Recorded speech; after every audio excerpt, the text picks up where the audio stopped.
সমষ্টিত আমাৰ যিসকল যুৱক যুৱতী আছে তেওঁলোকৰ কাৰণে এডিআৰই পৰীক্ষাৰ বাবে মই এটা ফ্ৰী কোচিং দিয়াৰ ব্যৱস্থা কৰিছোঁ গৰম বন্ধ কাৰণ বহুত ল'ৰা ছোৱালী আছে আমাক মানে ৰুম লাগে হল লাগে আৰু 1200জন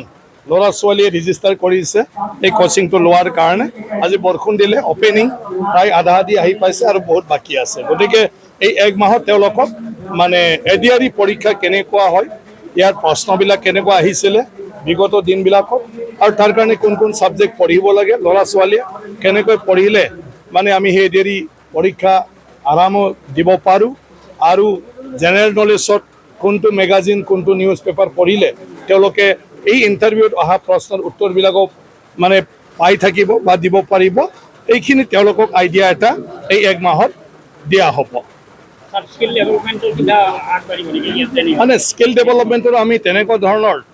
চিন্তাটো অলৰেডি কৰা হৈছে বাজেটৰ পিছত আমাৰ বিভিন্ন প্ৰগ্ৰামৰ মাধ্যমেদি তেনেকুৱা ধৰণৰ আমি স্কিলৰ কাৰণেও ব্যৱস্থা ল'ম মানে শিক্ষাৰ ক্ষেত্ৰত আৰু অকল মানে হাতুৰি মানে কি কয় আপোনাৰ হাতুৰি স্ক্ৰুড্ৰাইভাৰ অকল ইটোই নহয় মেকানিকেল কামেই নহয় স্কিলত আমি